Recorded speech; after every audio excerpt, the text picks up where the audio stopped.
50K a month, right? Which is impressive. So I really want to talk about this. That was basically how I got into starting my agency. Anywhere I'd go, if you're a business, you sell a product, I'm pitching you. Yo, you need some Facebook ads. Yo, I think someone's cutting my hair. Yo, you need some Facebook ads. I'm getting a fill-in from the dentist. Yo, I think you need some Facebook ads. That was me, bro. I never applied for one job. People told me I was stupid for doing that. I actually did the 9 to 5, and I knew that I knew I couldn't do that. I would rather make less money but have freedom than make more money and not have freedom. Yeah. Like I just could not have someone deciding what my schedule looks like, what I can do. I'd just rather have less. Like, as simple as that. The freedom was worth more to me than just the paycheck. That's what I'm trying to say. Like the worst case scenario is that you have a normal life. You know, okay, then you have to work 9 to 5, but at least you can say, I tried it. I don't know if you talk about this on your podcast, but you can cut it if we need to. We can talk about everything. You know, there's a difference between ejaculation and orgasm. Everyone at the table stopped their conversation and looked at me. And one guy said, I'll pay you 3K right now to teach me how to do that. Ebrahim, thank you so much for joining me today. We only met once, right? I remember in Breathwork, we had a 1-minute chat about our tattoos, right? We have the same tattoo artist. You also on your arm. Yep. Shout out to Winston. He's a great guy. And we didn't really talk about business. So the episode before this, I had an episode with Ru. We were talking about you a bit. And I was like, you know what? I have to get Ebrahim into my podcast. You know, I think it's going to be a big value. Then I was texting you yesterday, right? I was like, hey, are you down to join me? And you're like, bro, I'm down, but I'm leaving on Wednesday. I was like, okay, you know what? Tomorrow, 5 p.m. That's why we're sitting here now. And I was also asking you because I mean, of course, I'm seeing some content of you on Instagram. And then I was asking you like, hey, what exactly are you doing, right? And you told me that you have a running agency, right? It's doing pretty well, right? Can I share the numbers? Yeah. 50K a month, right? Revenue, which is impressive. So I really want to talk about this. And you also were telling me that you are teaching entrepreneurs, right? But you didn't really tell me what exactly you do, obviously, right? There's different ways of teaching. And you were also telling me that you are building an app right now, Breathwork app. Yes. Right? So, but yeah, anyway, maybe you can give a quick introduction of yourself for the people who don't know where you're at. Yeah. So I started out, probably like notably my career began when I was at uni. So I was a broke university student, had minus $2,000 in my bank account, and a Ty Lopez ad popped up on my computer screen every single day, wherever I would go. Here in my garage. Remember that guy? Do you know? Actually, no. You don't know Ty Lopez? Okay, No. so he's like one of the first ever make money online gurus. Maybe I know him if I see him. He's like, he does this famous ad, here in my garage, and then he's like, just bought this new Lamborghini. But what I really like is knowledge. Okay, it was like probably the biggest spender on YouTube advertising back in like 2016, 17. Okay. Basically, he said 2 things: read books, find mentors. So I'm at university studying economics, on track to go and do work in a bank or something, right? Yeah. And then this guy's like, no, you need to read books and find mentors. So I start reading just like business books, start reading autobiographies, and I start seeing this whole new world. I'm here studying at university, like ready to go and work my little job after. And then I start seeing this whole other world. And then I realized like one day, wait, I could start a business right now if I wanted to. How old were you that time? That was when I was in university. So I was like 19, 20. Okay. Now it's like common for a 12-year-old to run an 8-figure company. But back then, like no one I knew was doing it. No, I didn't have one connection. How old are you now? I'm 29. So 10 years ago. Yeah, 10 years ago. Okay. Yeah. Anyway, one day this guy comes in to speak at my university. His name's Marcus, and he runs a 7-figure marketing agency. And what I wanted to do was build a marketing agency. So like I put 2 and 2 together. I'm like, all right, this guy needs to be my mentor. So I wait and I let him do his speech. It's great. Everyone's talking to him, trying to get his attention at the end. And I'm like, wait, should I go and talk to him? No, wait. And I'm sweating, bro. I'm like nervous as heck to go and talk to this guy. I'm the last person in the room. It's just me and him and like one friend who I dragged with me because I was nervous. Of course, in support. And I go up to him and I say, hey, Marcus, I loved your talk. Can I come and work for you for free? And he looks at me, he smiles, and he says no. And I didn't understand why he said no. I'm like, dude, I could add so much value to your company. Why are you saying no? Now I know. But how did you feel in that moment when he said no? You were like sad or you were like disappointed? Or I expected him to say yes. So I was a bit taken aback because I was ignorant. I didn't understand why he said no. because you think like, I have so much value, why you say no? Yes. Yeah. But actually, I'm more of a liability because I don't know anything. I'm a student. So it would have been more an investment for him. Yeah. But we went for coffee, and we just became friends, right? And we started just going for coffee, hanging out. We both were into personal development. We went to like Tony Robbins seminars and all that kind of stuff. Here's the thing, like mentors completely changed my life. That's the reason why I'm here today. It's just from people who were where I wanted to be, telling me what to, not even telling me, just by observing them. He would take me to his office. I would see how he would respond to a fire or how he would deal with an employee or how he would negotiate a deal. And then one day he had a client and they wanted to run Facebook ads. They didn't run Facebook ads. They were number one for Google ads in the whole of Europe, but they couldn't run Facebook ads. So he said, hey, you run these Facebook ads, charge me your hourly rate at the end, and yeah, you'll take this project. So I'm like, yo, it's my first client, right? This is what I've been trying to find. Yeah. The first thing I do is I run back to my university, get into the library, get on my computer, and I Google, how much does a marketing consultant make per hour? £83 per hour. I was making £6.50 per hour doing my retail job at Hollister. So I was like, whoa, okay, there's money here. I do the project. It's like 12 hours. I made like £1,000. And that was when the light bulb went off of how I could actually start making money doing this thing, right? So that was basically how I got into starting my agency. Anywhere I'd go, if you're a business, you sell a product, I'm pitching you. Yo, you need some Facebook ads. Yo, I think you should, someone's cutting my hair. Yo, you need some Facebook ads. I'm getting a fill-in from the dentist. Yo, I think you need some Facebook ads. That was me, bro. I was just anyone and everywhere. I was just pitching. I was walking around with a book this thick of examples of marketing, like showing them physically, like, hey, this is what we can do. And I just hustled my way there to start with, you know, and just threw shit at the wall. Got one of my first clients was my friend's dad who ran an insurance company, a pet insurance company. I was terrified of this guy because he's like this old, rich white dude. I had to go into his offices in London, sit down. Do you know Nando's? Do you know the chicken? Nando's. So the investor, the biggest and first investor of Nando's was their business partner. So I'm pitching to this guy. Oh shit. My first ever real client. You're like 19, 20. Wearing a suit, they're all suited. There are meetings being recorded. There's people taking minutes, which is like when you take notes. They never talk. They just They write everything you say. Like, what the fuck? And I'm like, I'm having to give like number projections but here's the thing, they were a client for like 4 years. You know, I made like hundreds of thousands from that one client. Yeah. And it was just by taking that first step and just saying, hey, like, I want to learn here. I'm going to just go find someone who's done it, and I'm just going to learn from them. And here's the other thing I did. Whenever the mentor would tell me something or he'd give me a piece of advice, I would instantly go home and execute it. And as fast as I possibly could, I'd be like, hey, did this, like this is done. Or like I actioned this and what you said. And that was what I learned is really powerful about a mentorship relationship. There's nothing worse than wasting someone's time. Like it's really annoying, right? If someone asks you for advice and you tell them and they don't do anything. And then 6 months later, they ask you the same thing. It's really annoying, right? No one likes that.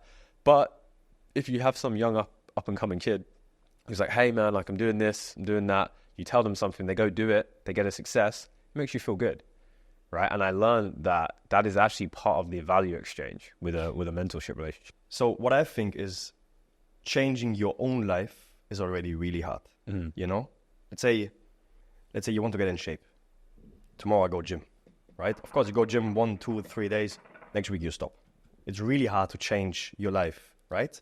And then telling someone to change his life, don't you think it's really hard to find those people?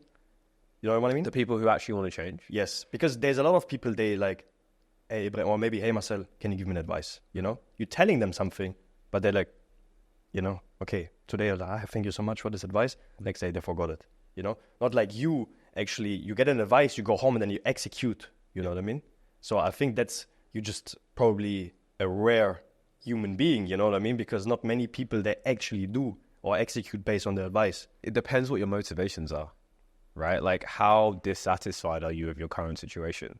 Like after university, when I graduated, I had to go from living I was this cool guy at university, had all the friends, the circles, the going out, the girls, all that. And I had to move back home because all my friends, they applied for their investment bank jobs. I never applied for one job.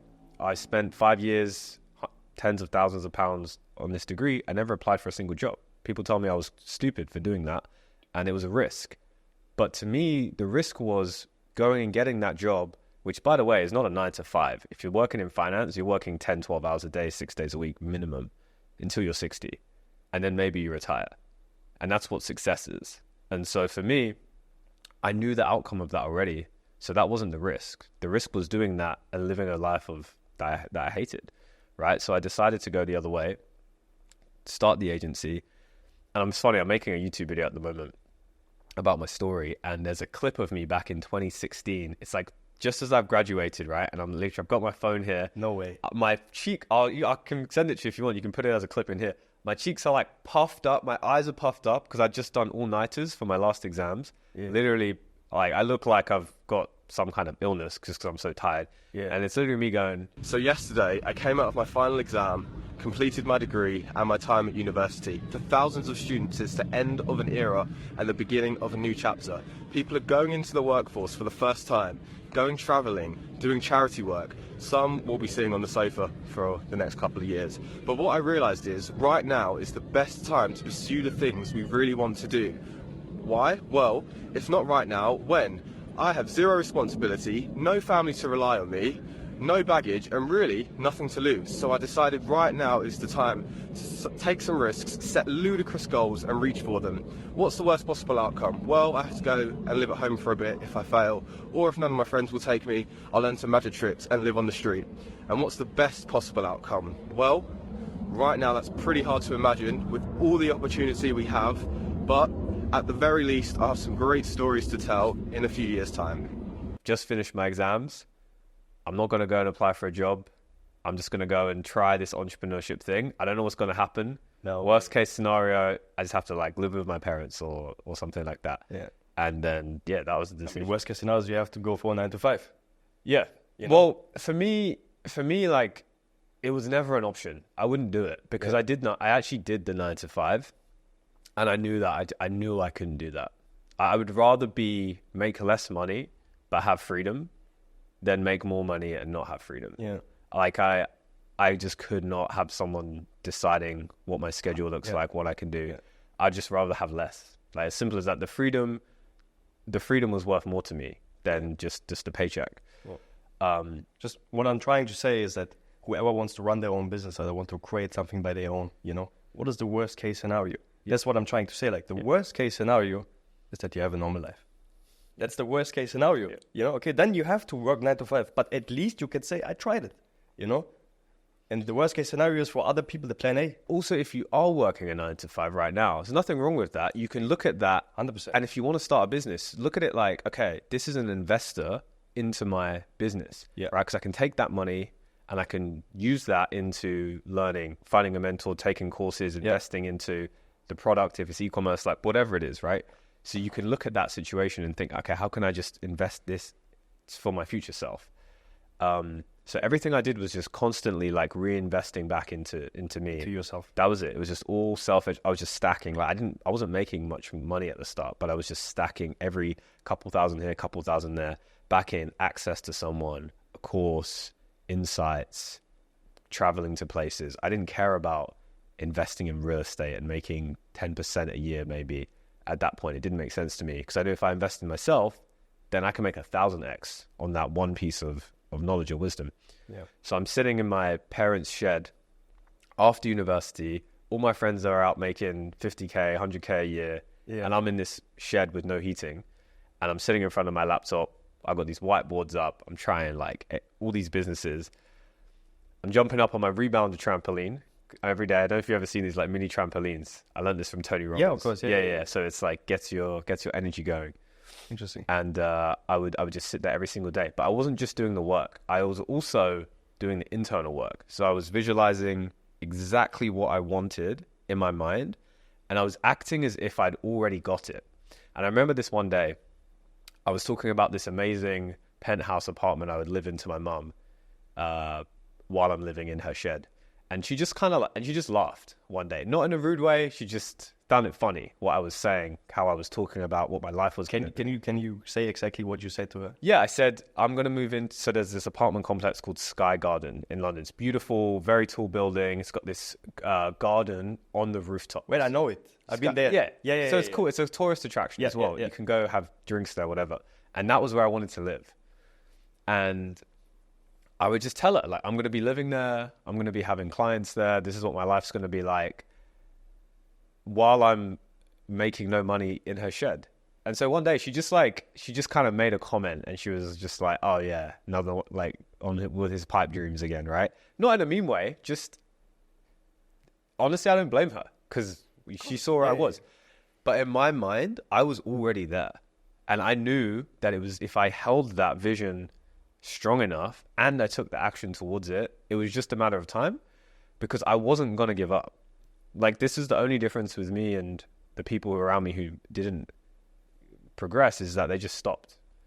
So the only difference is I just stopped stopping. I saw you. I just wanted to say, I saw the story. I actually reposted the stop stopping. Yeah, I love that one. That's it, bro. Everyone just like tries it for a few months, expect it to win, and then this is why people don't get where they want to get to, right? This was my only difference. This is why I had that grit to actually execute, is because to me, there wasn't another direction I was going to go. It was, I will find a way, and I'll just keep going until I find the way. There's always a way. Bro. No matter how bad the problem looks like, there's always a way. And the harder it is, the better, because every time you go through something challenging, someone else has just given up, right? Everyone's always like, oh, my niche is saturated, this product's saturated. It's like, nah, bro. The only way something can be saturated is if every customer has their needs met, or every business has enough clients. Yeah. Is that the case? No. Well, then it's not saturated, right? You can always find a way. You just have to be persistent enough. Yeah.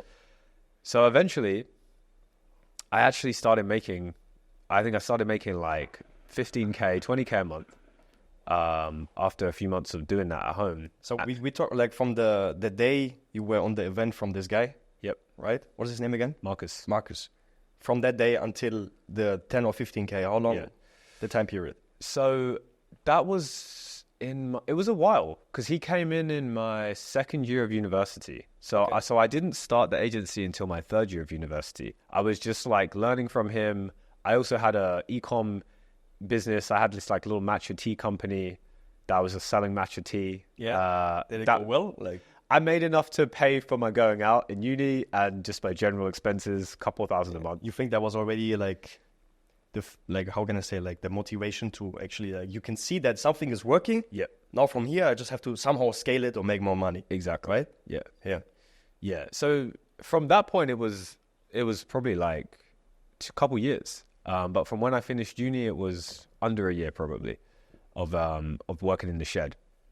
And then basically I moved out to this apartment, and I'll never forget, my parents actually dropped me there with all the boxes, right? And they left me with all the boxes, and I'm standing there in this penthouse apartment in North London, near Islington, if you know the area.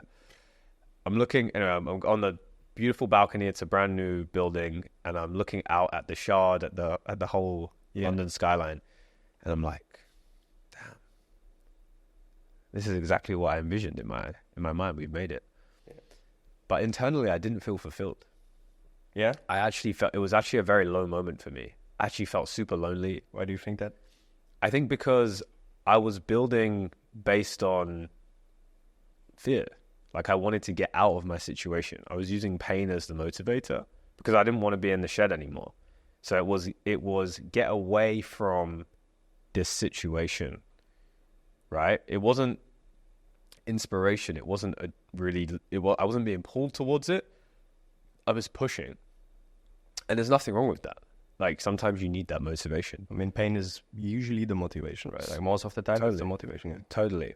But at also some point, like, it needs to also evolve. And so for me, I realized I was still coming from an insecure place. I still felt internally unfulfilled because I had achieved everything I wanted externally. I had external freedom, time, location, financial. But internally, I actually wasn't free. Internally, I was still chained because I was still running off like negative thought loops in my head, thinking about what everyone else thought about me, the more external success I had, the more internally I felt like an imposter, because I didn't actually feel like I was worthy of the success. And this is a big problem for a lot of guys. They actually don't feel like they're worthy of the success that they've got. It's self-worth, right? And so what I did is I tried to fill that void to make myself feel good. So I would go out, I would party, I would drink, I would have girls around all the time. So you said that while uni you didn't really do that? I did. You did? Okay. I did, yeah. So you already had this time also? Yeah. Okay. Yeah. And then you thought like, okay, this time I need back to fulfill myself. Yeah. Okay. And so that was but it's like when you're trying to fill a void like that, it's impossible. You can't fill it. Yeah. And one day I was with my girlfriend at the time. This was during COVID, and we went to Greece to avoid the lockdown in the UK. The UK was going back into a lockdown, so we were like, let's get out of here, let's go to Greece. On the 4-hour flight to Greece went into lockdown. We didn't know. Way. In the plane? In the plane. Okay. And we get there, and they're like, you can't even get in the same taxi together. Like, it was so strict. You were not allowed to leave the house at all unless you had a signed piece of paper from the government. So we were locked down in Greece for 2 months. The plan was to go to the islands, like live it up a little bit. We were locked down in Athens. And I remember being on the top of the Airbnb, having a glass of wine. We're overlooking the sunset. And it was beautiful. It was another one of those beautiful, picturesque moments. But again, internally, man, I was just like worried, anxious, fearful. And I was like, how can I feel this way, even though externally I've made this success? And I was worried about losing it all. I had this fear of losing it all, right? And then what happened was the next day, I opened my laptop, client email, cancellation.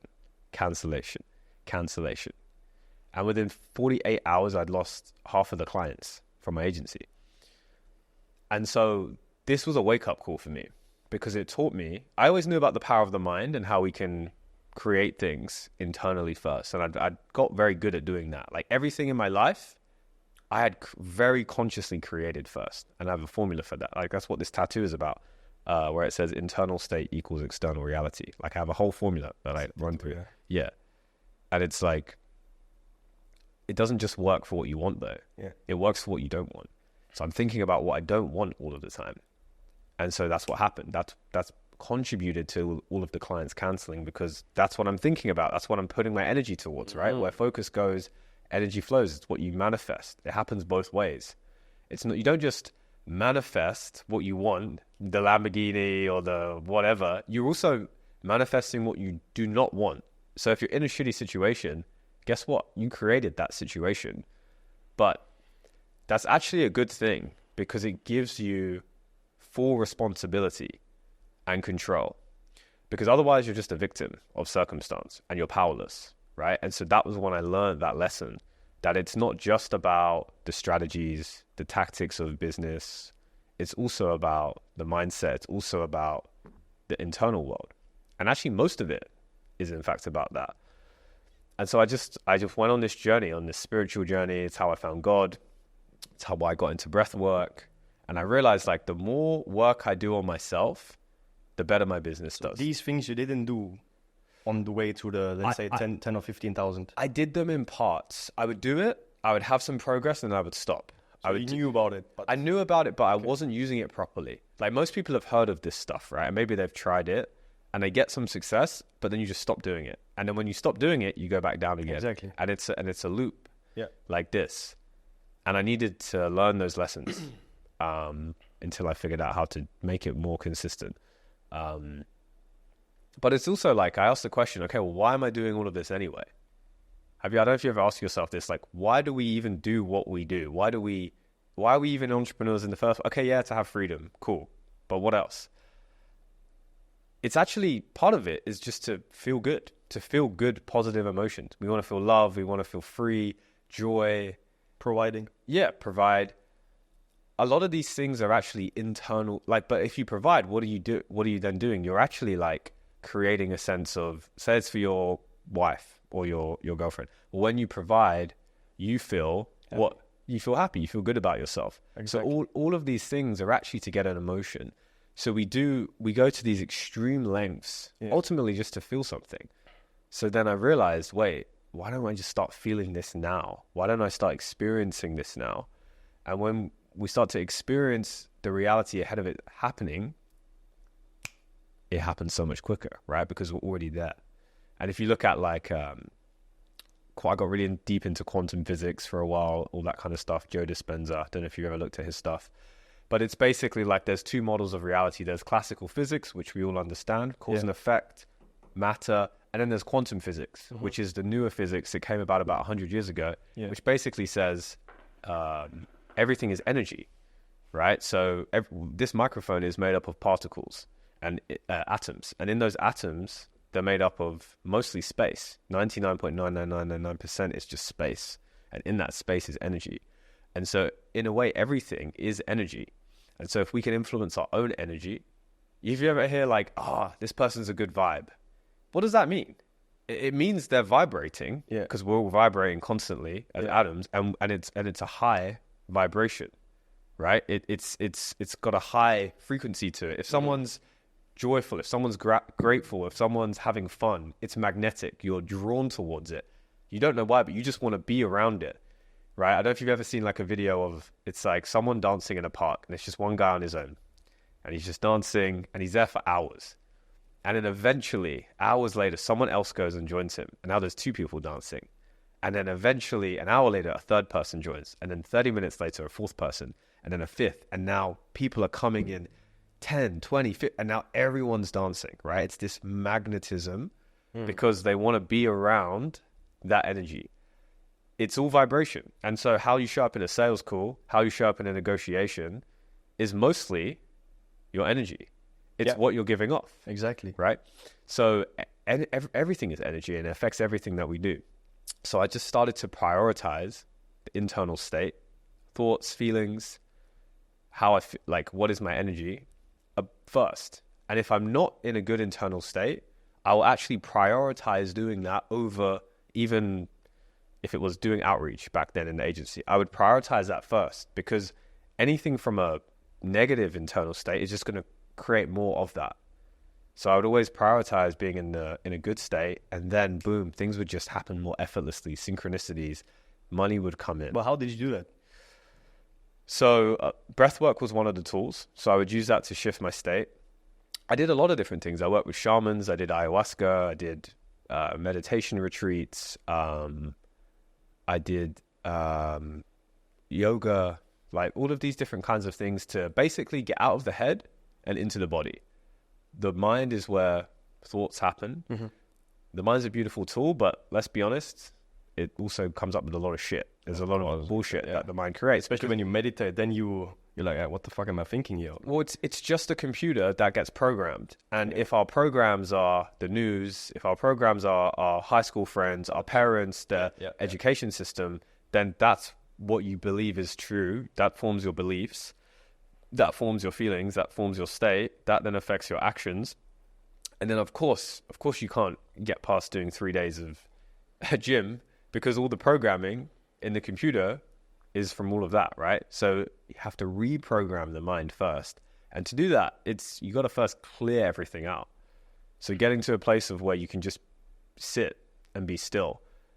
There's studies done that have shown, they asked men and women, would you rather sit in a room for 10 minutes in silence, or would you rather be electrocuted and get out of the room? Most men, more than 50%, said they'd rather be electrocuted. There's no way, really? Yeah. And that shows how we cannot be alone with our own thoughts, because we're just suffering, right? We're so addicted to our phones, we can't even be away. Or we're so addicted to our negative thoughts that if we just spend a minute in silence, then we're going to be suffering. Did you also did like a silence? Yeah. I've done silent retreats. Yeah. Yeah, and also like there's one thing, I think you just sit in the dark for like a couple of days. Yeah. Did you do I that? want to do that. There's one here in Bali? There's one in Bali, yeah. I want to do that. I will do that. Yeah? Yeah. But you can start by just doing it yourself. 5-10 minutes. Do some breathing. Just simple. Yeah, 100%. I do the same. I so- totally agree. Yeah. I mean, routines in general is like the fuel to get success. Not only successful, it's just like being, I don't know, being in peace. Totally. Right? Like, especially I mean, you say that, by the way, enjoy your shisha. Yeah. You didn't enjoy, like, do some Arabic breathwork. People say that the first thing you do when you start your day, that controls your day. Would you agree on that?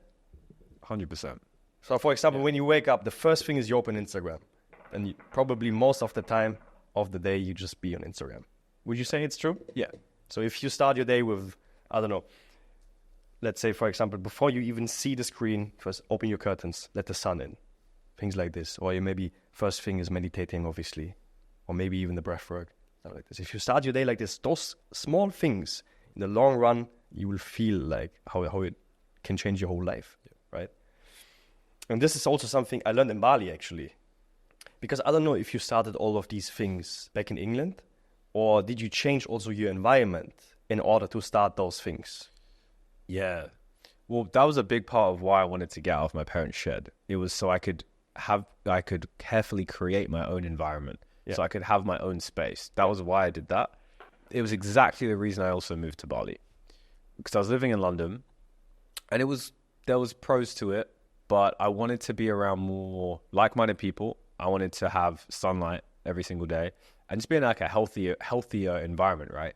So that was why I moved. Your environment is where you are and who you're around, right? We become the average of the 5 people around, right? You hear Show me your friends. Yeah, which is 100% true. And like my life went like hockey stick up when I came to Bali. Like 100%. The people you could meet, everyone has a similar mindset. It's optimism. It's let's make stuff happen. Let's collaborate. Let's help each other. With Conscious Entrepreneur, that's one of our values. It's just a rising tide lifts all ships. If you can help someone, right? Because being a lone wolf and doing it all by yourself with your hoodie up and your noise-canceling headphones on, that is glorified. But bro, we're not supposed to be lonely. Most old people die of loneliness when they're alone. Because like when their spouse dies, they die 6 months later because of loneliness, right? We're not made to be alone. 100%. And it's just a psyop we've been told that we should. There's no glory in doing it alone. All the best things I've learned, when I started out, it was courses. But then quickly after that, it was from people. Like I'd go for coffee with someone and we'd connect in, real life or over the internet. And then we would just be like, yo, what are you working on? This, I've solved that problem. Here you go. And then you just start giving out, right? Yeah. And that's what Bali's been like. It's been just this constant, like, it's what we're all thinking about because it's the collective mind, right? There's this thing called like pendulums. I don't know if you've read Reality Transurfing, but it's basically this idea of like, when you're thinking something, say, for example, take Republicans and Democrats and politicians, right? You start to identify as one of those ways of thinking. It's group thinking, right? It's very dangerous if it's used in the wrong way. But if you use it in the right way and you surround yourself by people who also have that mindset, it's like it amplifies it. It supercharges it, right?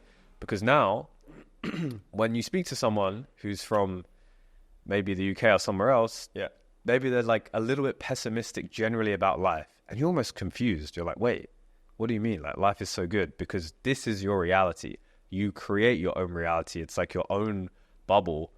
And honestly, you need that. Like, if you're not around people who are lifting you up and pulling you forward, then the chances are they're probably pulling you back. And so for me, that was why I made the change to come here.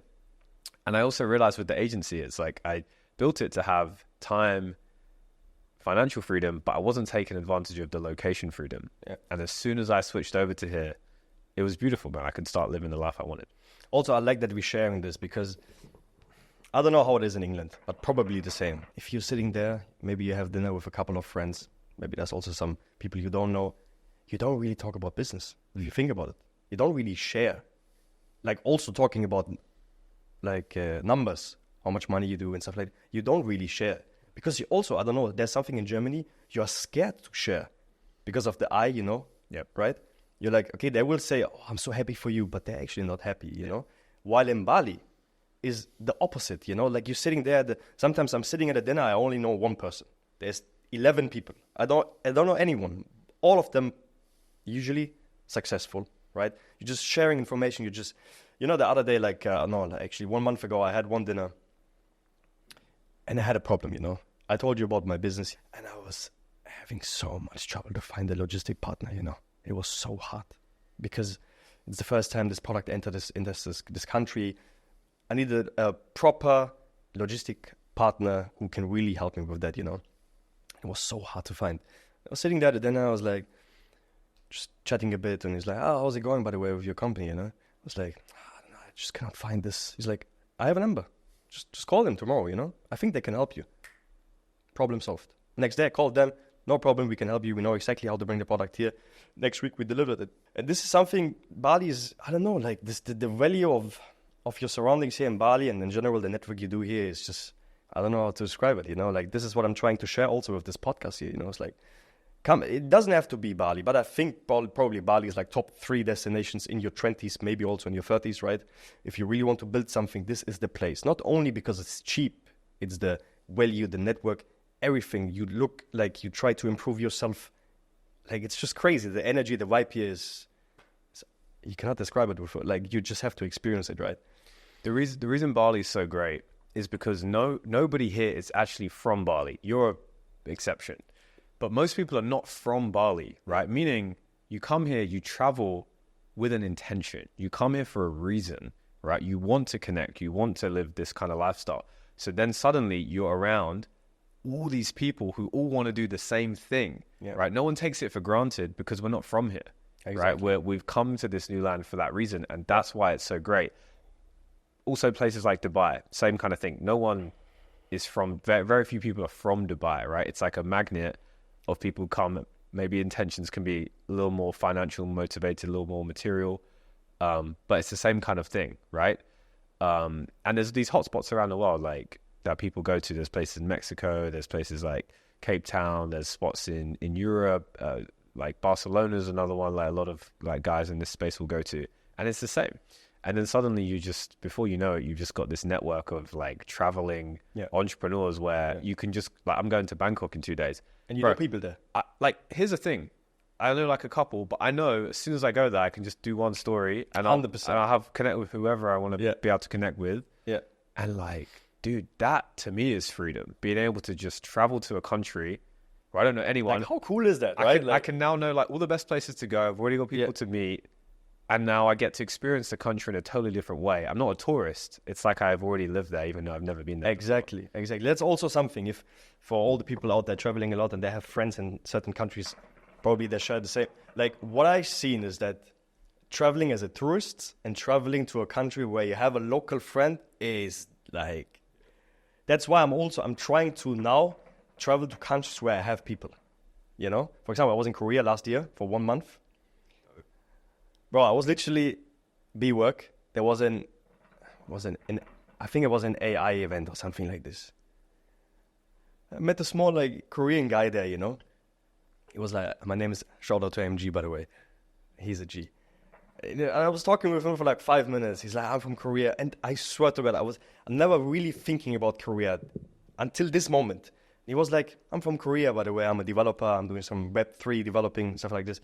I was like, bro, Korea, man, so nice. I really want to go there. He's like, come. I was like, what do you mean come? It's like, I go back next week. You should come. I was like, okay. And can you show me He's like, bro, I have time. You can live in my apartment. I have a car. We can just. I can show you everything, you know. And then I went there, lived in his apartment. 2 weeks in Seoul. He's living in central Seoul, you know. Then from there we took the car all the way down the south, like took every city, spent there 2-3 days, spent there 2-3 days. He was showing me whole South Korea. Even for him, it was an experience because he was like, bro, I never really traveled in my own country. This is the first time for me, besides Seoul, obviously, in Busan.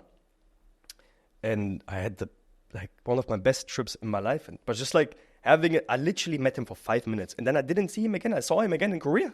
You know, I just flew to Korea and met this guy. And he's like, this is Bali, you know, this is something I want to share. Like, this is just unreal. Like, also when I think about, like, there's so many people I know now from crazy countries. Like, I have one guy, if I go to Argentina tomorrow, I know he's going to be there and he would show me Argentina, you know, like, what, this is a crazy flex, actually, if you think about it, right?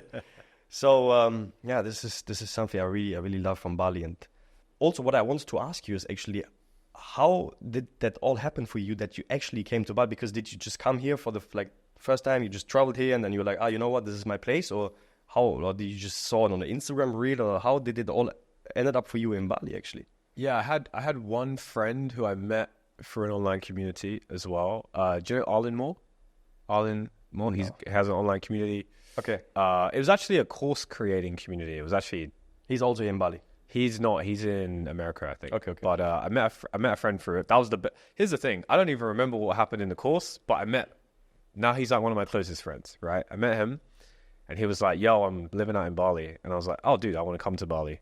Within a couple weeks, I drive to Bali. He literally sends a taxi to pick me up at the airport. He's there when I arrive. Really? We're having drinks until 6 a.m. on the first night. Yeah. And it was just us originally.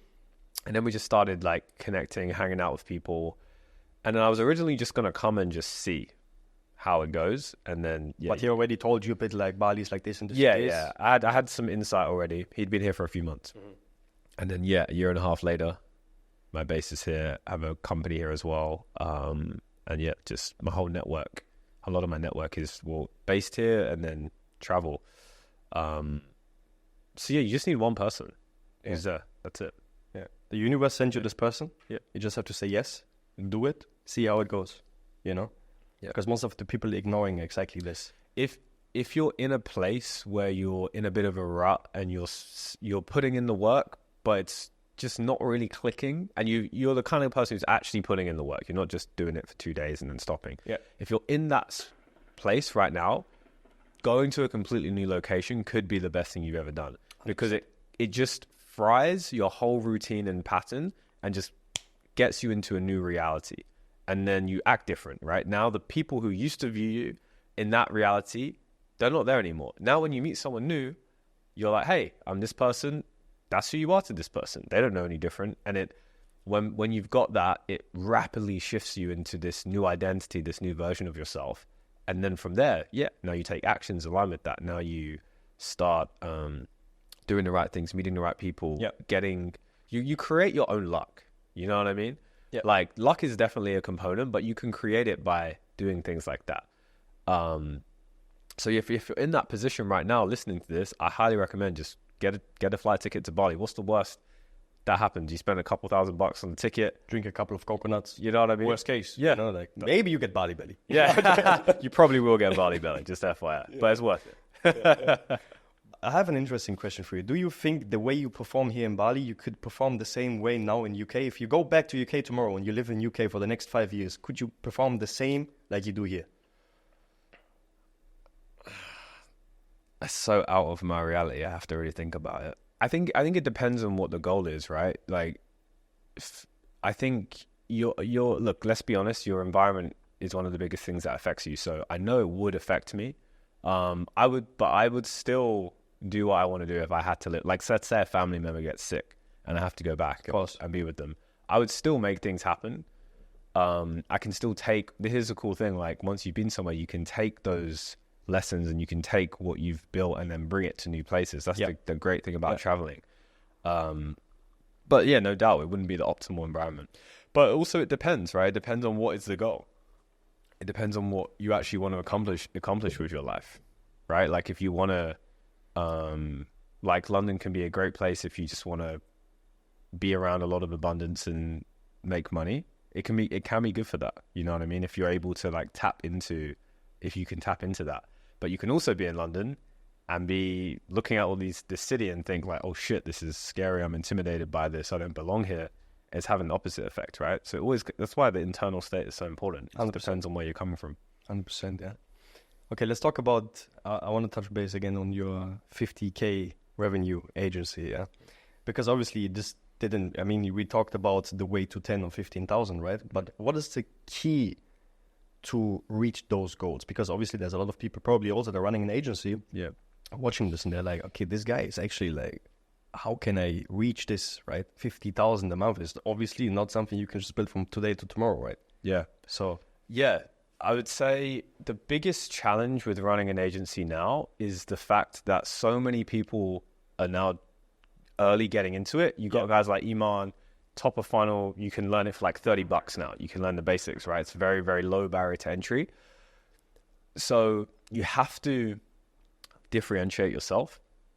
And so for me, I actually switched the way I ran my agency and what made it successful was completely different from what all these online gurus teach you. Okay. So what you're generally taught is do loads of outreach, have some crazy guarantee. Like I guarantee you 10 clients in 30 days. Otherwise you get your money back and I'll send you 10 grand.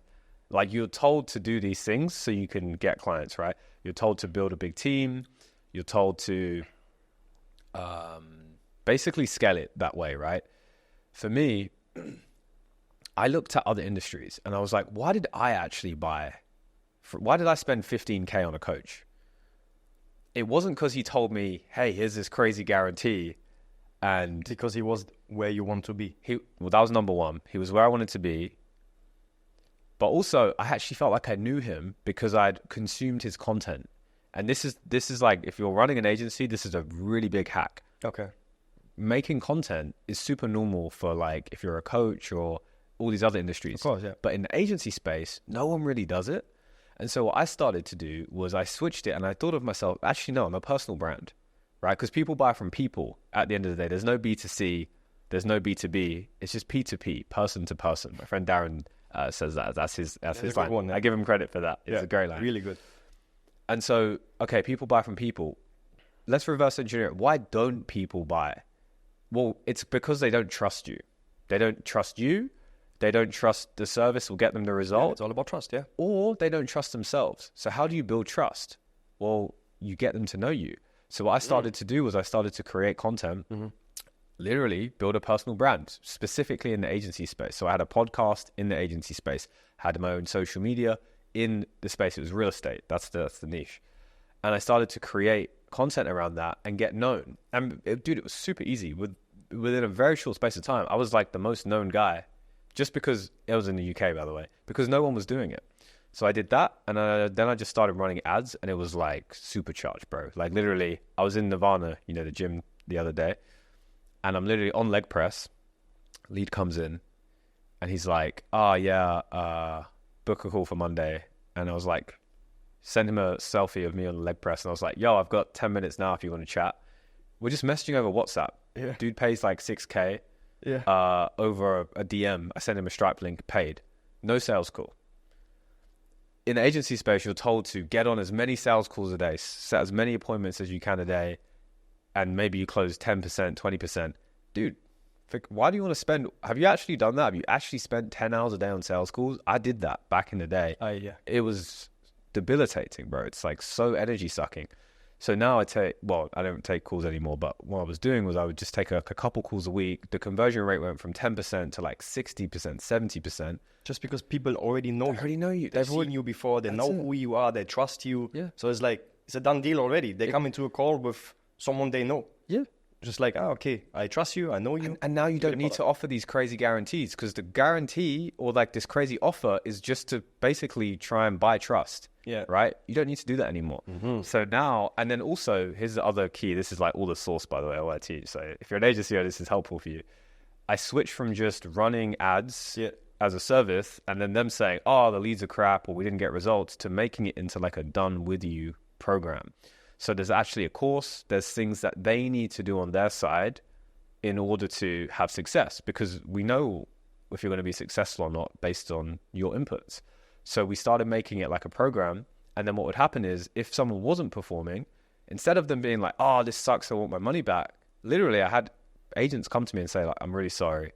Like, I haven't put in the effort this month. Like, I see everyone else crushing it. I'm going to put more effort in next month. Bro, like, if you're an agency and listen to this, that's mind-blowing, because I guarantee that's never happened to anyone. And that was just because we changed the model to done with you so that they're putting in effort themselves. And when you combine all of this together, this is the new way. Like agency, consulting, coaching, it's all starting to merge together and just basically become one thing. Because people don't care about the service, they care about the outcome, right? So as long as they're getting the outcome, which is for them is going to be more clients, everyone's happy, right?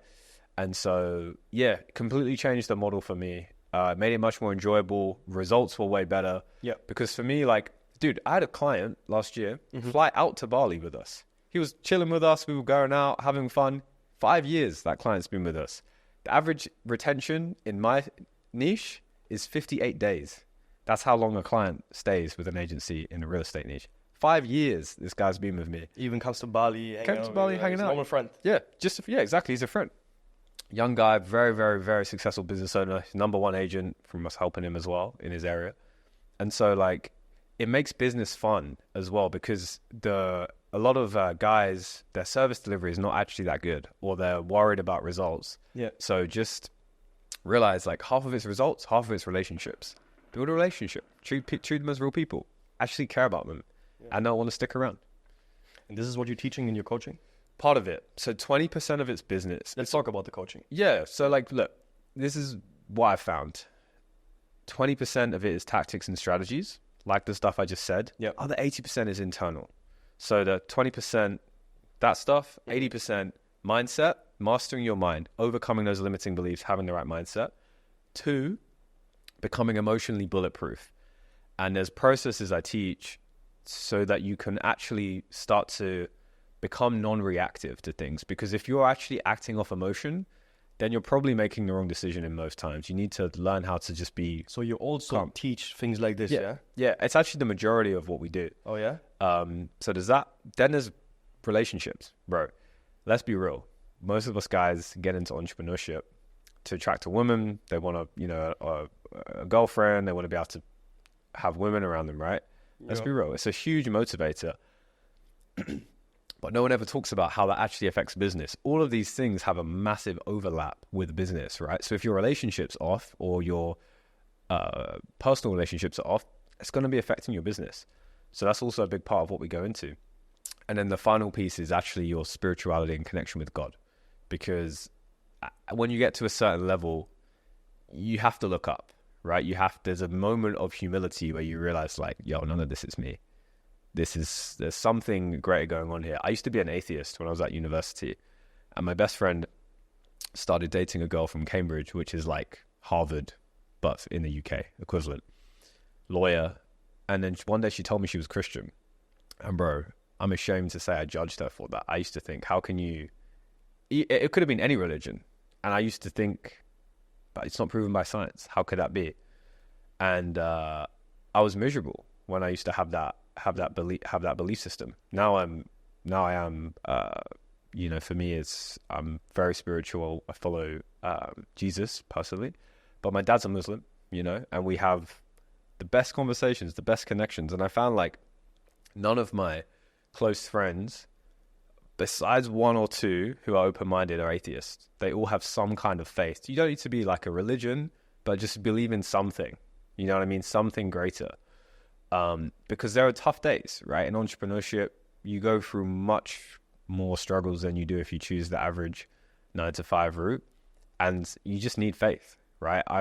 Every single week when I go to church, bro, I'm giving everything up to God. I'm thanking God. I love that. Like every single week, bro. And because when we think the whole world revolves around us, we're just feeding our ego. And ego is also the enemy of business. If you're running your business egotistically, you got blind spots all over the place. And it's just a matter of time until you're just going to come and get backhanded because you're going to miss things. But when you're humble and you're then open to help, right?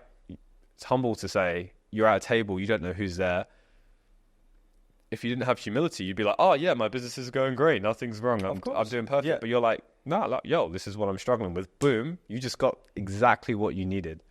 And I think having a connection with a higher power, with God, teaches you that because you're having a relationship with something greater than you. So this also you teach? I just share my insights on it. With that, like I consider myself very new still on my journey. I have insights to give, but I just, a lot of the people who work with me are partly drawn because they also want to explore that. Did you read the Bible? Well. Yeah, I'm reading it. No, I haven't read the whole reading thing. it? Yeah. Okay. Yeah. Because also, I think I never touched the Bible so far. But I think, because I'm listening to a lot of podcasts and they're also talking about the Bible a lot. Yeah. And I think there's also just life lessons. It's not like it's just a great book. Bro, that is exactly the mindset I have. I used to go to all these personal development seminars. I went to Tony Robbins' seminar 4 years in a row.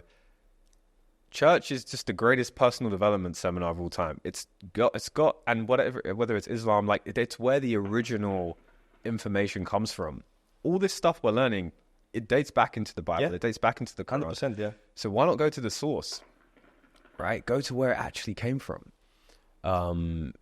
And yeah, you have to look. No system is perfect. There's a lot of things wrong with Christianity. There's a lot of things that I disagree with. But guess what? Everything has its. There's no light without dark, right? So I don't idolize anything. I don't put anything on a pedestal. I take it with a logical mind as well. And people ask me like, why do you go to church? Because I never used to until a year ago. My life is significantly better when I do. So I do. Simple. What exactly do you think makes your life better when you go to church? Is it because you go there and you're like genuine thanking God for things you get? Is it that, or what is it exactly? It's part of it. I would say, like, here's the thing. It's easy to get caught up in the day-to-day of the grind of the material. Yeah. When you connect with God, you realize, like, okay, so in the Bible, money is referred to as little. God's like, why are you so focused on this like little thing? Like all of the abundance, all of the real blessings are around you, and you're just focused on this like little, like you can have that, but like, why are you so focused on it? Like all of the goodness of life is over here, the joy, the love, the peace, all those things you want, it's right here, but you're just getting fixated on little, as they refer to it in the Bible, right? It's like little lessons like this that are timeless and have, stood the test of time that we have access to. And if you're not worshipping God, don't get confused. You're worshipping the material. You're worshipping the devil. You're worshipping OnlyFans. You're worshipping bad habits. You're worshipping gossiping. You're worshipping thinking you know the best way. We're designed as humans to worship. People think of worship as like you just go in and sing hallelujah or you pray, but you're always worshiping. You just don't realize that you're doing it. And so to me, it's really important to intentionally worship the right things to counterbalance all of the other things that can seep into your life, right? So it's just like constantly having a reset. Like it's like a purification. I got baptized recently. And congratulations, man. I saw that. Thank you. Sorry. No, thank you. It was beautiful, and it was on Easter, and it was just like a complete purification. Yeah. And it's just a way of getting closer to God, right? Like, and it's. I don't usually talk too much about it because it's a very individual journey, and I'm by no means an expert. So it's like what I say is just from my own experience. For me, it's interesting because I also like I didn't really grow up with religion, I believe in God, 100%. Half of my family is half Indonesian, so obviously I have Muslims in my family, a couple of cousins Muslim, and also Christians, like mix of everything, right? But as I said, I didn't really grow up, and I'm always questioning myself, okay, when do you actually start to research about it? Like I went praying in a mosque 3 times. Once in Abu Dhabi, the White Mosque. I don't know if you know it. It's amazing, crazy. With my best friend, he showed me how to pray. I also went here once, and in Istanbul, just for the experience. Just like, okay, how does it feel? I want to ask you this question: did you also read the Quran, or like, do you want to read it? I definitely want to. I learn mostly about it through my dad because he's a very strong practicing Muslim, prays 5 times a day, very active in the mosque. So right now it's just through conversations with him. I'll read all of the books throughout my lifetime. Yeah, absolutely. The reason why I'm asking is, how did you come up to decide exactly for, Yeah. Because this is actually really interesting for me because my best friend is a Muslim, and I'm traveling with him a lot. We went to Dubai, Abu Dhabi, I said, Istanbul. Like always when I pray, it was with him because he's my environment, and I kind of like how he talks about it and what it gives to him, So that's why I'm like, okay, do I still, like, let's say, for example, I choose the Islam, right?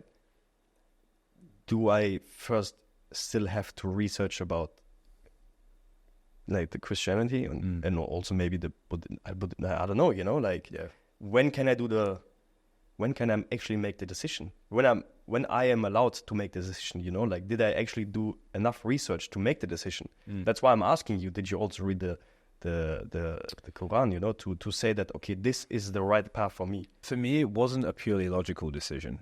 The thing is with religion and having a connection with God is it's very sensory and feeling based, right? Like, it's not logic. You can't explain God logically. This is the thing, like, when an atheist person challenges me, I'm like, okay, yes, I understand, like, you have a scientific perspective. That was me. I have empathy for it. But you can't figure this stuff out purely logically. It's just not how it works. For me, it was experiential. So I was at church a year ago. A good friend of mine, he's a Christian. His dad was a pastor, and a really close friend of mine, actually the guy who I moved to Bali with, his name's Kwa. He's Australian. Awesome dude. And he was going through a breakup. The most logical, super smart, systems thinking, can bring any idea down into the micro. Very, very smart guy. Didn't believe in God or anything, but he was heartbroken, bro. He was a mess all over the place. And so we took him to church.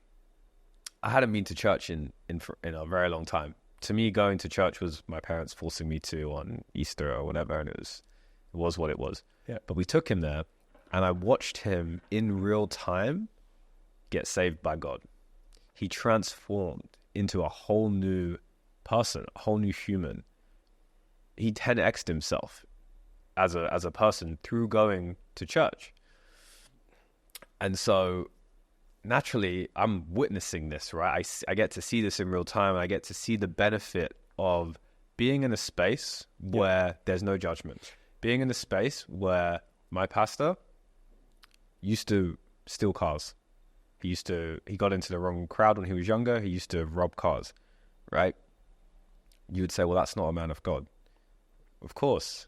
But this is the thing, like, a big part of it, at least in Christianity, is learning forgiveness, right? And it doesn't mean you just keep doing it. Of course, you change. But with religion and God is like, when you find God, you realize, like, and this is a universal principle, God is all loving. Yeah. And so when you get to experience God's presence, it is unlike any human experience you could ever experience. So the relationship you have with everything shifts a little bit. Whereas, like, you have your business, how much time you focus on that. You have maybe your relationship, you have your family. When you put God at the top of all of that, it gives you one singular focus, which is the most important thing. And when that's the most important thing, it's much easier to deal with the challenges of life, because it's just like, okay, this person's trying to sue me. Cool. Like, I'll figure it out. You know what I mean? Like, I still have God. I still have my faith. And so this is what I've noticed around. And by the way, like, I don't even necessarily identify as a religious. I just believe in Jesus and I believe in God.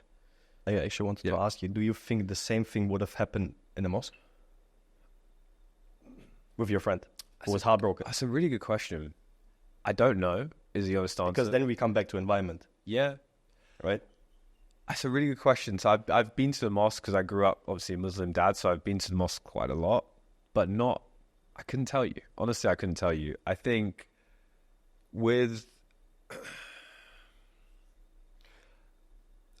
they're pointing to a lot of the same things. I think they just have slightly different ways of doing it. But Jesus is in all throughout the Quran, right? Yeah.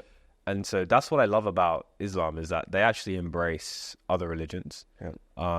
Like, you can marry a non-Muslim, which I think is that's a good thing, personally. Because it's not the case in Christian. I didn't know. Actually, nowadays it depends. There's so many forms of Christianity, right? That's the thing. That's another thing.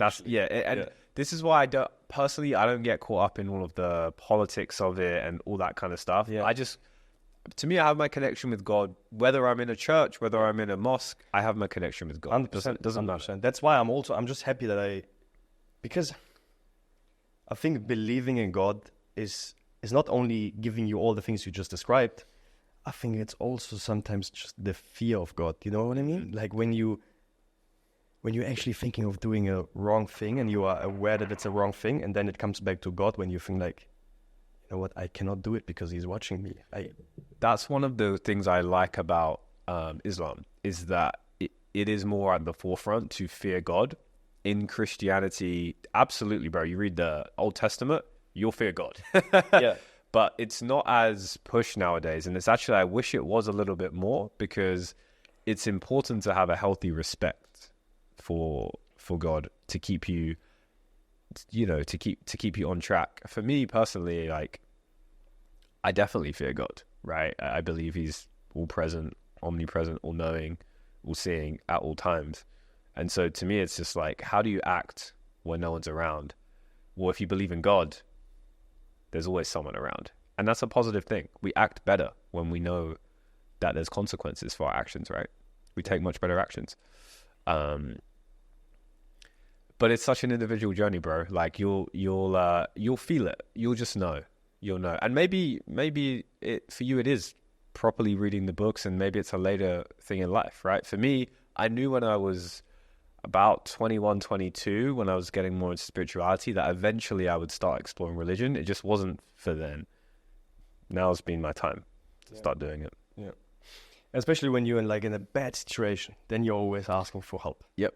Right? Well, what do you say, right? Yeah. Anyone, no matter who you are, what do you say? Like, your family member's passing away. What do? You go pray. Doesn't matter if you're atheist or not. Well, what did the advertise say? They were definitely praying in the submarine. 100% they were praying. Of course. You know, no matter who they are, they were praying. Yep. You know, please get me out of this. Yep.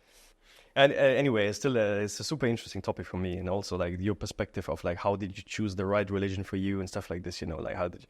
But I respect it. I love it. You know, like and also like that you can share what exactly it gives to you, and you know, like that you also teach this in your coaching. You know, and would you say this is something which is outstanding from your coaching, or what makes your coaching so special from other coaching? Because obviously there's tons of entrepreneur coachings out there, right? Like what makes yours so special? I think for me, we're not like single beings. We're holistic, multidimensional beings, right? So that's the approach I take. Like, yes, you're going to come in and you're going to make more money. That's important.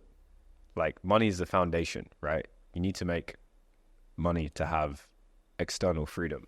Yeah. But once you get to a certain point, when you're at 10K a month, that's enough money to live a pretty free life. Like, sure, you're not out in Dubai, like doing yachts and stuff like that, but that was never really my goal. Like, I never really wanted to do that. Bro, I was at a friggin' party a couple days ago with Rue. It was, the net worth of that room was probably $1 billion. Unlimited drinks, bottle, everything you could want.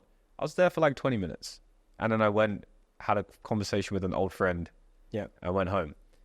Because those aren't the things that I actually value. And so you don't necessarily, for me, it was never like I never had the goal to be like a billionaire. Like, I knew that if you have that goal, guess what? It comes with a whole load of baggage. It comes with its own set of problems. And I never really felt the need to have that. And so for me, with the guys I work with, it's like, yes, they want to have money, they want to have freedom, but they also want to be able to level themselves up. They also want to be at a point where they can focus on other passions, things that they love, right? If they want to, like my guy who I was coaching, Henry, his name is, he does like email copywriting for me now. He was like, yo, I'm doing a 10-day Vipassana. See you in 10 days. You know what I mean? And to him, that's success. He's making good money. He can just go off, be dark, no phone, develop.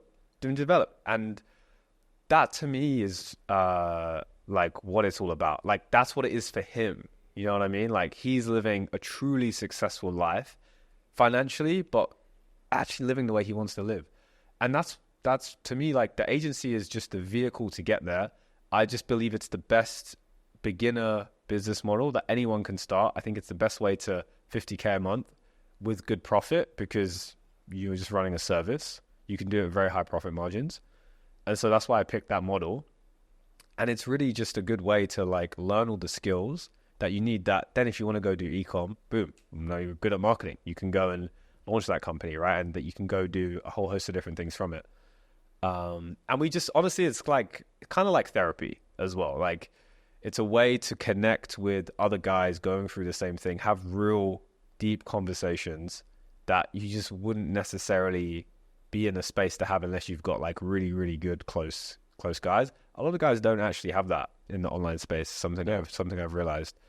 So that's the kind of stuff we're doing in there. I don't claim for it to be the best or anything like that. It's just what helped me, and it's what the guys who come in who also want. And you see the results, right? Well, of course, yeah, that's it, Can right? you talk about the result, like maybe the best result? Dude, I just had one of my guys, Giacomo. He just came to visit in Bali. He was at about 7K a month when we started. Scaled to 70K a month. Just bought his Porsche, like the car he always wanted. He's Italian, but guess what? Never posted a picture about it on Instagram. Never told anyone. He just wants it because that's what he loves. He loves cars, right? His girlfriend, I was having dinners with him and his girlfriend. You know, we're going to possibly like build a business together now. Nice. Like these are the kinds of, yes, he's doing extremely well financially and he'll go way further. But also it's about like, he's now being able to take time off and actually travel to Bali. He can now actually be present with his girlfriend, right? He's just a better version of himself. He's living the life he wants to live. And yeah, that's what it's about. Can you also describe let's say the whole process? Let's say someone here is watching this, he's like, you know what, I want to work with Ebrahim. First of all, do you take everyone? No. You have requirements. Yeah, well, I know who is right for and who's not. It's more based on like, they need to be at a certain point, and it's more about their character and who they are. If they're a complete beginner, then it's not going to be right for them if they've never had any experience, because you need to go and learn some basics first. Go take a couple of courses, learn just some basic fundamentals. But do you tell them what kind of courses? For sure. Okay. Yeah, for sure. I'll just, here's what I did. I would say go do that, and then maybe come back. But most of the guys are like under 10K a month, so they're not making crazy money when they originally start, but then their goal is to scale to maybe 20, 30, 70 like he did. And as long as you're just the kind of person who's got some humility, because we're going to be going into deep stuff. It's not just going to be like, hey, here's the strategies, here's how to do it, but there's going to be some pain in the process. There's going to be a lot of development in that process. We're going to get vulnerable. We're going to talk about our true deepest fears. Yeah. What's really holding us? What's really going on? Like, what did you really think when you woke up this morning? Like, what was your first thought of the day? Oh, yeah. Be honest. Yeah. This is what we're talking about, because that's how you grow. So that's probably the outstanding thing you guys do, because one of the values is vulnerability equals strength. One of the biggest struggles guys have is to be vulnerable, because it's seen as weakness. Yeah. But if you're such an alpha male, why are you afraid of your own emotions, my man? Right? Like, face them, because when you face them, they don't hold that weight over you anymore. You become fearless. You become stronger, because now what's there to hold you back? Right? You can, when you're able to just talk about what's truly on your mind, it's so freeing. And that's the internal freedom part I talk about. External freedom is making the money. Yeah. That's the internal freedom. Dude, there's nothing better than just waking up and just being like, I'm just peaceful.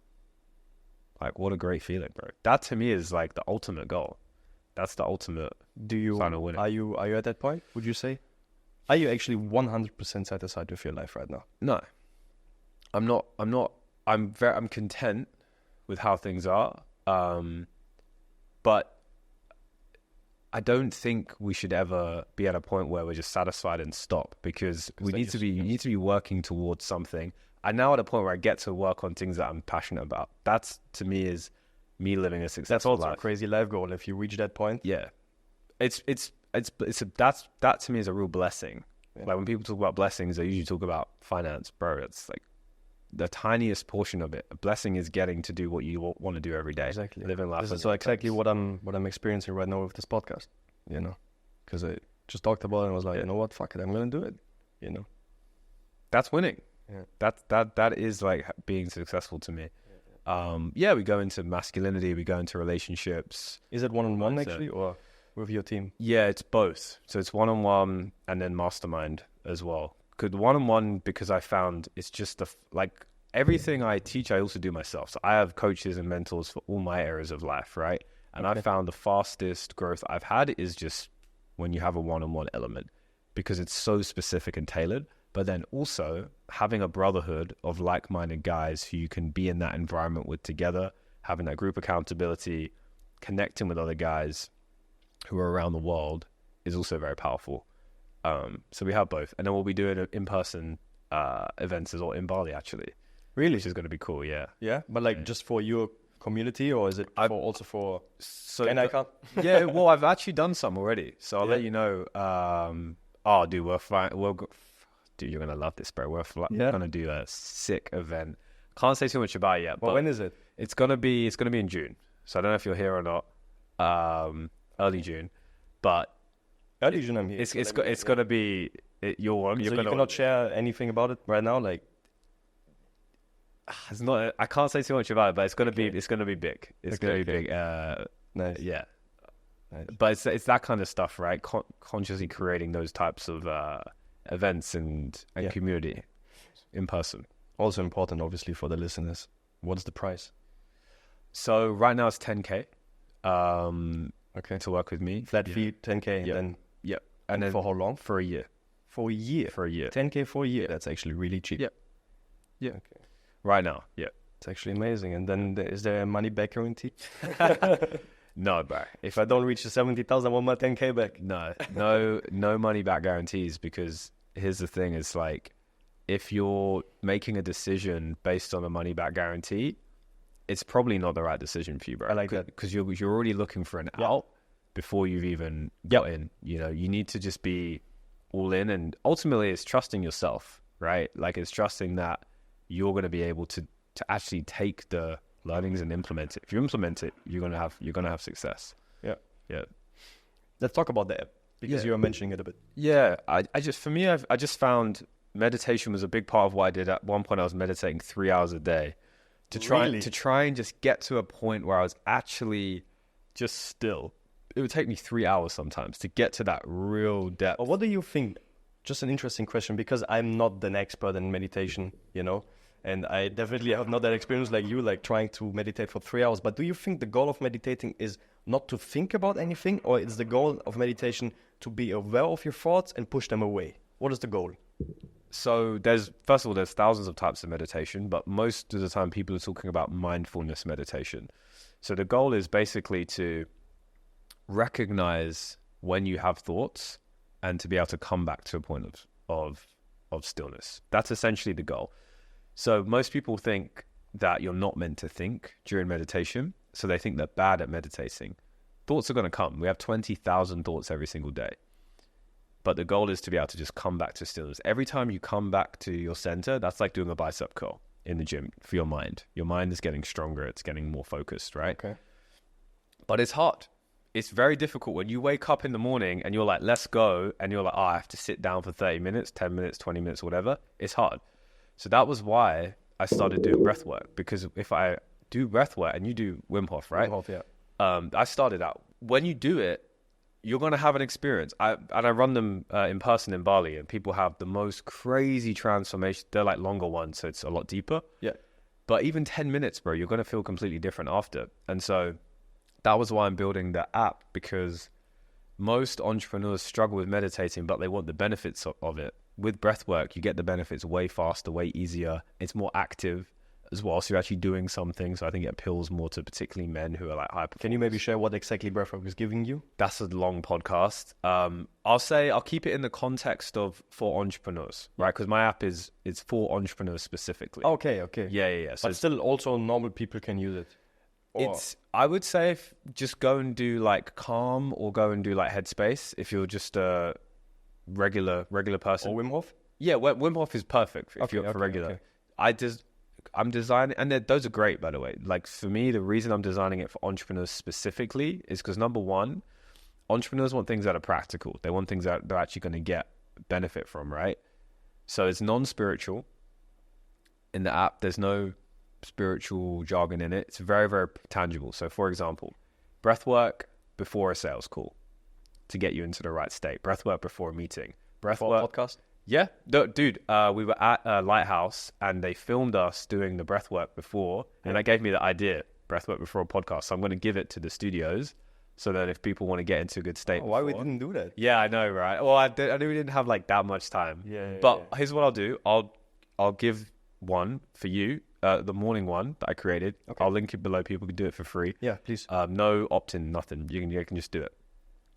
So the morning one, for example, it's like getting you into a high energy state, but also if you're an entrepreneur, you're goal orientated, you're focused on your business. So it's also helping you to jump into that reality really quickly. Like I talked about earlier, you always want to be consciously creating your reality internally, right? So it's going to get you into that vision state. It's also going to get you to envision doing an action that's going to get you towards that state.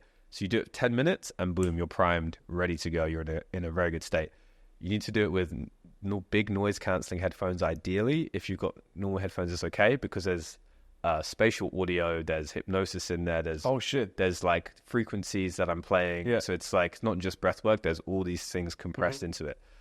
So that's why I designed it, so that you can just be like, okay, I'm tired or I'm anxious or I'm about to go into a meeting, open it up, bang, do this for a few minutes. I'm now in the right state for that. So it just shifts your state into what you need in that moment. So it's just very practical. And what exactly, can you share like real quick, what exactly you have to do there? For the breath work? Yeah. Yeah, so it's literally just have your phone, click play, headphones in, and you'll just be following it. It'll be different types of breathing depending on what the outcome is. Okay. So let's say you want to get into a more high energy state. Like Wim Hof is sympathetic breathing. It's like, yeah, that's going to get you energized up. Yeah. If you need to calm down, it's going to be more parasympathetic. It's going to be like maybe through the nose. It's going to be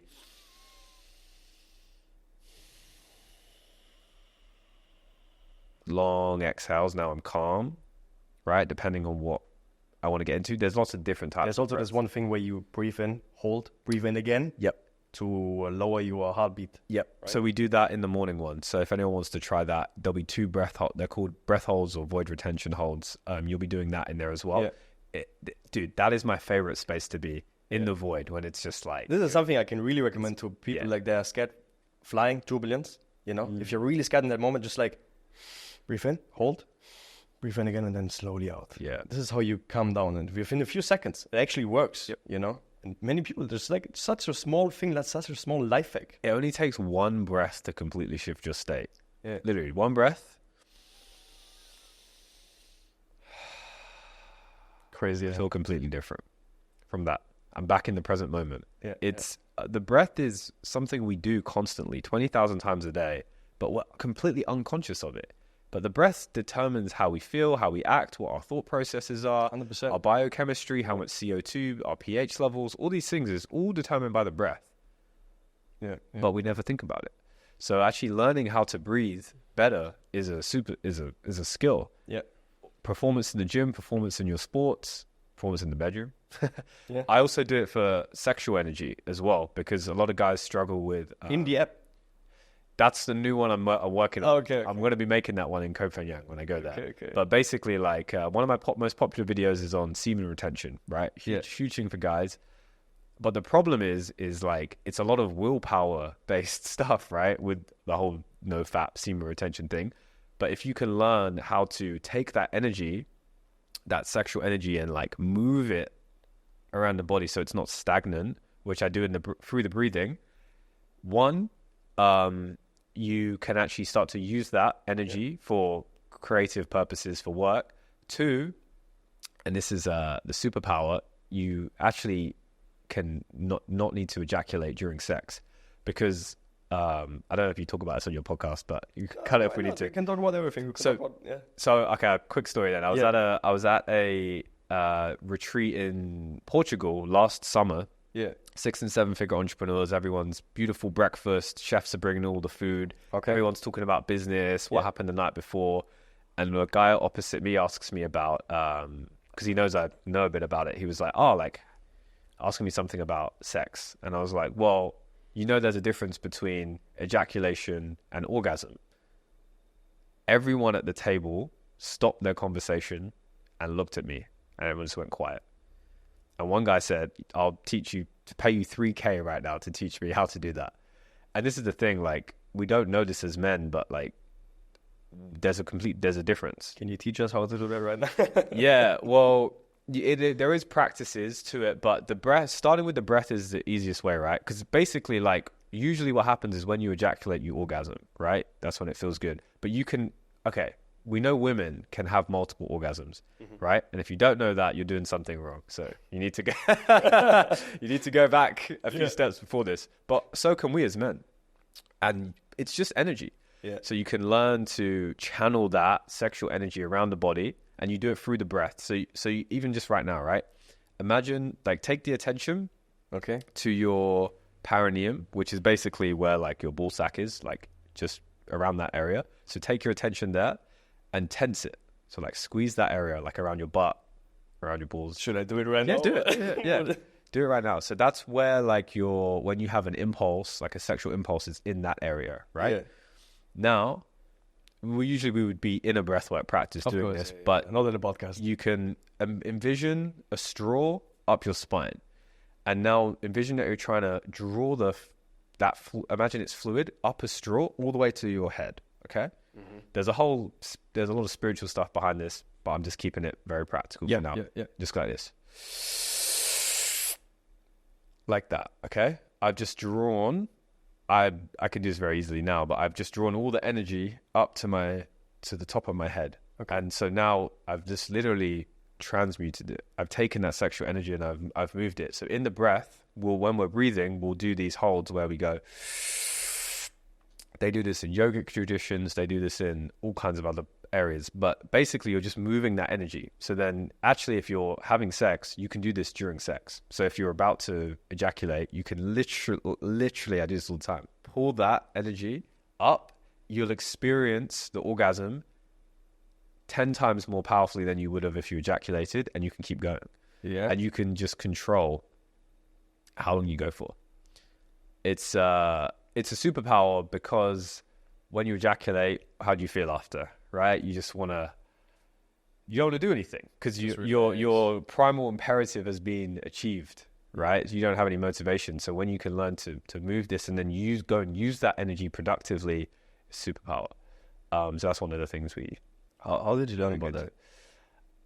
So when I think I was like 19, this girl I was just chatting with, who was like, you should read this book. She recommended me a book. It's called The Multi-Orgasmic Man. Yeah. Don't buy a used copy. Buy it on Kindle. Okay. And it teaches you some of these techniques. So you can go and learn that. You can go get that book if you want to start it. But basically, just doing the breath practice is gonna really help that to happen. Yeah. And the other breathwork app is already out. So you can already purchase it on the App Store? The app isn't out yet. We're testing it. We're testing the Breathworks right now and getting user feedback. So the app will come once we've got the first 10 that are perfect, that everyone loves. Then we'll launch the app. So right now it's just my guys in the mastermind using it. But if people who are your listeners want to try it, we'll give the morning one. That's the best place to start. It's just 10 minutes a day. Really nice. Yeah. I also want to try it. Yeah. And how much is it going to be, like the price? I haven't decided yet. I don't know if I want to do it as like a course where it's a lot more going into it, or just like app as if it was Headspace.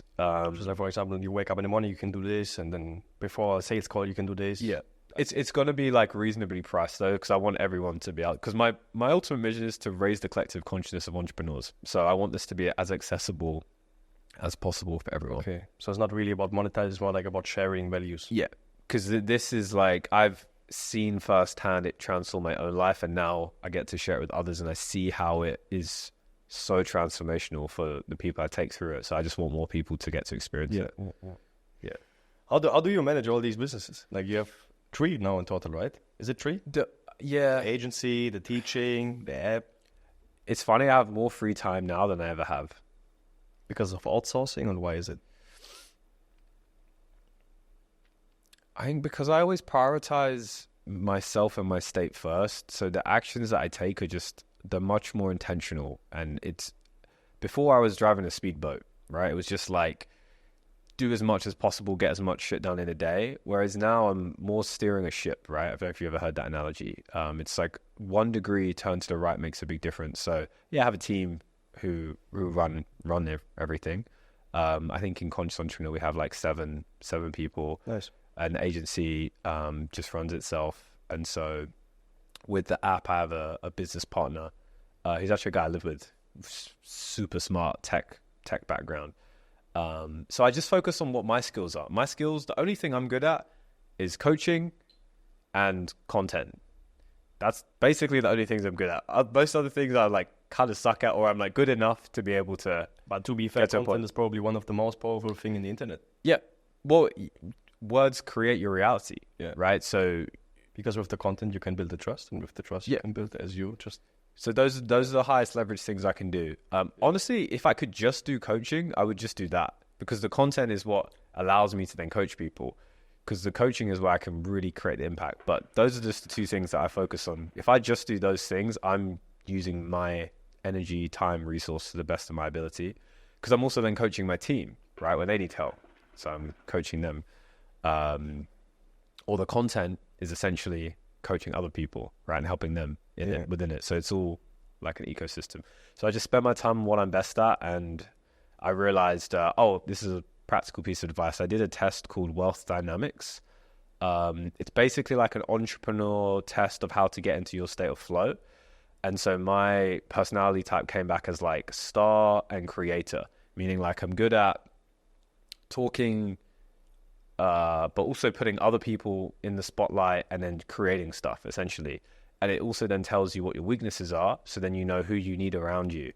So I need like numbers people around me. I need very practical people. Yeah. I need people who can execute very well, as an example, because those are my weaker points. So then I had me and my whole team all take this test. It's a paid test, but 100% worth it. Best test I've ever taken. Yeah, really? Yeah. Oh, dude, incredible. How much is the test? It's like, I think it's like $99, something like that. So it's very, very worth it. If you have a business partner, definitely both of you take it at the very least. Yeah. Because then you'll know like, and I literally restructured my team from doing that, and everyone's way happier because they're actually doing what their strengths are.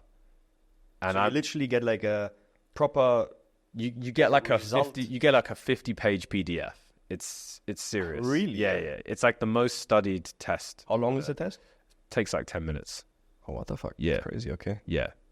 Give it to me. I put it in the description. Yeah. It's good Make for some advertising here for. Yeah. I forget the guy who's founded it's like a very notable guy. I can't remember his name. Don't have an affiliate link, unfortunately. But Sad, yeah. But yeah, it's good. And so that helped me to realize what my own strengths were, and then to just double down on doing more of that.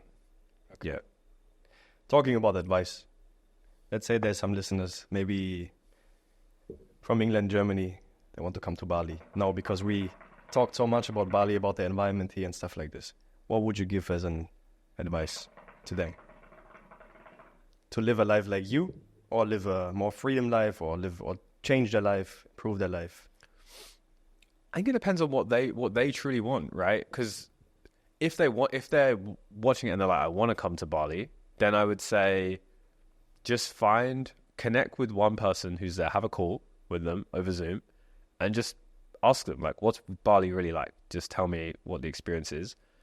And then within a maximum of 3 months, book a ticket. Choose a date.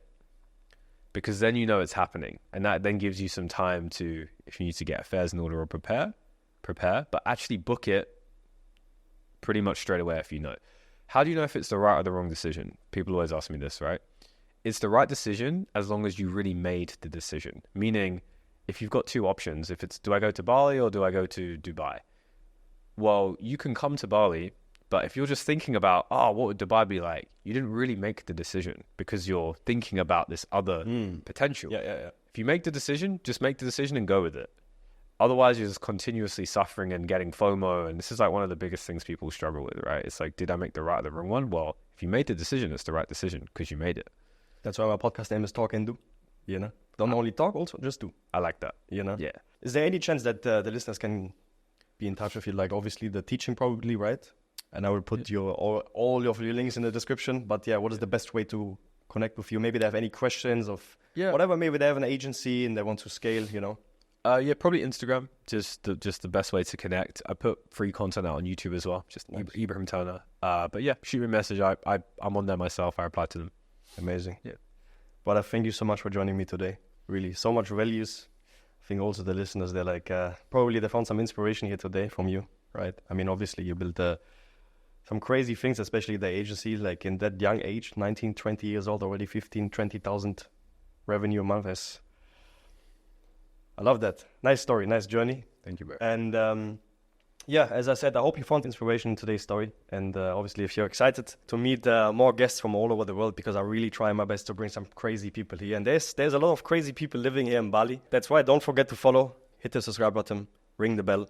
And also, please let us know in the comments, what did you like in today's episode? And also, what do you want to see next? What can I improve, right? Maybe there's some questions you have for Ebrahim. So just leave it in the comment. Yeah, other than that, I see you in the next episode of Talk and Do. Thank you so much for watching. Brother, thank you so much. Thanks, bro. It's a pleasure.